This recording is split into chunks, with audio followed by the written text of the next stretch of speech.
Hello everyone and welcome back. This is the Vanarama YouTube Football Manager 2017 Big Six in the Vanarama experiment, and we are now on episode number 9, and we are now saying goodbye to League 2. We're now only as far down as League 1. As you can see, Liverpool and Man City are in League 1 now, and then at the same time we got our first two of our Big Six back in the Premier League, and they've both been promoted together every season right up until this point now, which I didn't think they would find as easy as they did. But they've managed to keep hold of a lot of players. We've been keeping tabs on managers. They've been getting a lot of good manager changes, a lot of interesting manager changes as far as young managers are concerned. Plus, also we've been getting a lot of good transfers coming through. I mean, I never expected them to sign so many big players in the lower leagues, but their reputation is obviously worthy enough for them to sign them. Man City taking Harry Kane whilst in the Vanarama, for example. But talking about transfers, let's have a little look in League One what business Liverpool and Man City have done so far. We're on the 2nd of July in 2020, and looking at this, let's do it by fee. None of them have done anything yet, but we are going to fast forward this one until the end of the transfer window in this episode. So let's have a little look what has happened. Obviously, Man City have sold Jamal Lascelles for a really, really low fee. But let's have a little look what they've done in the Championship. Okay, so as expected, there's some bigger transfers just, as per usual in the Championship. Tottenham have brought in Ruben Martinez from Sporting Gijon. Chelsea haven't really done anything, and that's the only thing Tottenham have done so far, besides sell Danny Rose and Marcus Edwards. So a little bit more money in the pot, maybe. But then, there we go, that's it. And Jamal Lascelles have only gone to Ipswich in the Championship. That's strange. I thought he'd done better than that. But, like I say, the game advances in some strange ways. Let's have a little look at our two new Premier League teams, Manchester United and Arsenal. Okay, so we're in the Premier League now, and obviously it's up to Arsenal and Man United to dethrone Leicester, who have won 3 of the 4 Premier League titles while we've had no Big Six, which means they've won 4 Premier Leagues in 5 years if you include the one they actually won in real life. The English Premier Division has dropped from the 3rd best in the world to the 4th best, and Arsenal and Man United are going to have to go to lengths to bring that back. Now, they're not going to be in the Champions League this season, but they are going to be fighting it out to get in there for next season. Have they done any transfers yet? My expectation has been that these big clubs will make some big signings when they get back, and so far I'm looking like I'm something right, so it's sort of right. I mean, they've made some signings for some money. Yeah, they've made a few signings. Still many more to go, obviously. But are they big signings? I was thinking they'd be making signings more along the 20 to 30 million kind, not so much. But you never know, these players may be good and they've got some bargains. We don't know. How will they fare? Because they've still got great players in their squads, and they would have brought on some players, some of the youngsters. It's going to be an interesting season. But I want to go and have a look at something a minute, because if you look at this league table, for me, that's saying that the Premier League have got 1 qualification spot for the Champions League and 3 for the Europa League. I'm going to have a quick look at the qualification places. Okay, so yeah, at the moment, it is as per how we looked at it the last time. England, 2 group stage, 1 best place, and then obviously 3 for the Europa League. Now, if you remember, we did look at the nation coefficients, and England were 8th in that. So technically, England should fall a little bit more. But I don't know if that's nation coefficients as far as our nation club coefficients. Yeah, so that's about right then. Yeah, so they're 4th at the moment. So that's how well they've been doing, and that's how far behind they are. So it's a big ask, because France are breathing down their necks. Whether they'll fall behind Portugal is a big doubt, but at the moment, the 3 qualifying places are pretty much the best they can hope for. If they drop down in France's place, it will be basically the same, except at the moment they got 2 for the group stage of the Europa League. That would swap over to 2 in qualifying 3 and won the group stage.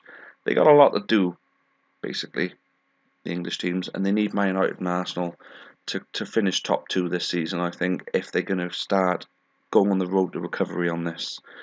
So it's going to be an interesting one. Will they do it? Well, we're going to see how they start right now. Okay then, so we fast forwarded now to the 2nd of September. League 1, Liverpool atop, Man City at 4th. Both looking rather comfortable. Man City drawing at home. So they're not going to be particularly happy about that, are they? They're winning all 5. Good start for both of them, I'd say, except City should be doing a little bit better. Transfers are looking like this.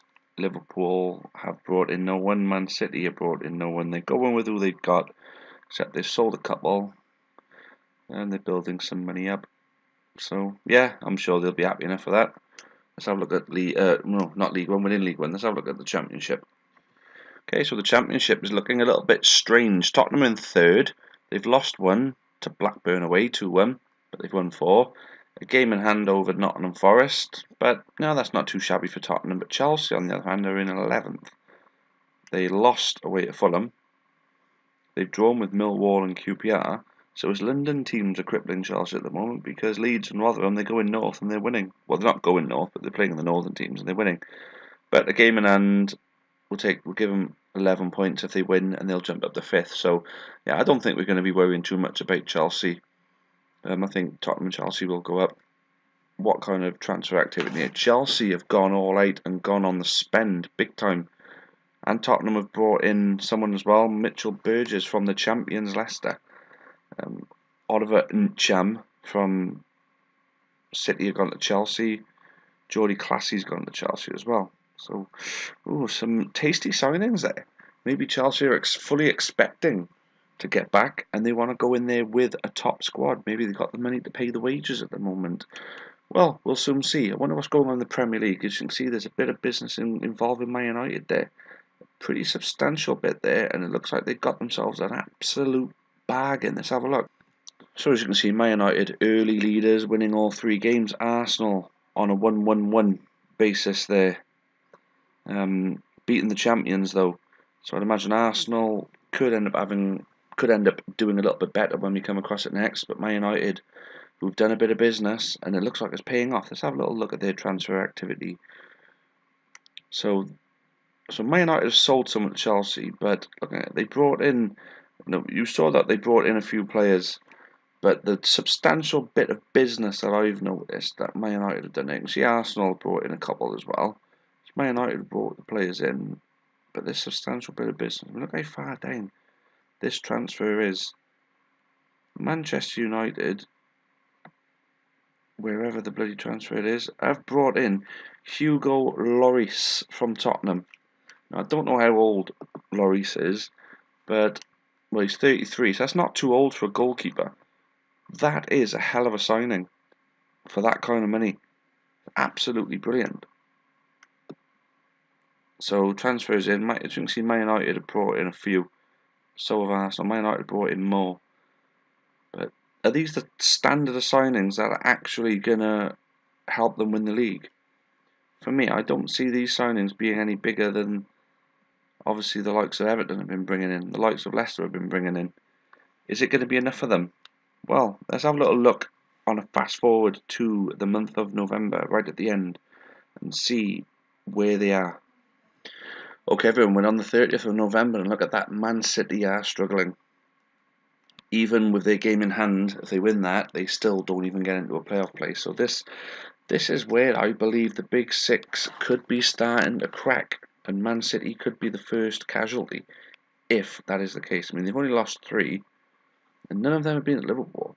They've drawn 11, one of them against Liverpool, but a lot of silly 1-1 draws. And they've won 7 out of 21. That is absolutely poor. Consider Liverpool are currently top with a game in hand, 4 points clear, 5 points clear of 3rd. You can pretty much bet your bottom dollar on Liverpool being the team that'll win that league now. But Man City got a lot of catching up to do. We have to find out in the next episode if they can do that. Let's have a little look at some player overview stats. Harry Kane is still the top scorer, but with Harry Kane in your team, you should be outscoring those teams where they're drawing 1-1 all the time. I mean, what is going on there? Well, let's see if it's the same story in the Championship with Tottenham and Chelsea. Remember Tottenham, I think it was it Tottenham who had a poor start? I'm not sure. I think it might have been Tottenham. Let's have a little look, see how they're doing. Okay, so it's not the same story in this division. Chelsea and Tottenham are leading the way quite comfortably. Chelsea only losing one against Fulham, which they did pretty much at the beginning, I think. And obviously Tottenham losing to Chelsea and three others, but they're still quite comfortably in second place. So looking at this, that's pretty much how it's going to go, I believe. But let's have a little look at these player stats. If you remember right, League One's top scorer last year was Tammy Abraham at Chelsea. I wonder if... No, Mokoena is the top scorer in the Championship, who plays for Tottenham. Yeah, I think I can remember us looking at him last season, saying, is he one for the future? Well, it would certainly seem so. Certainly would. Now, let's check out the Premier League.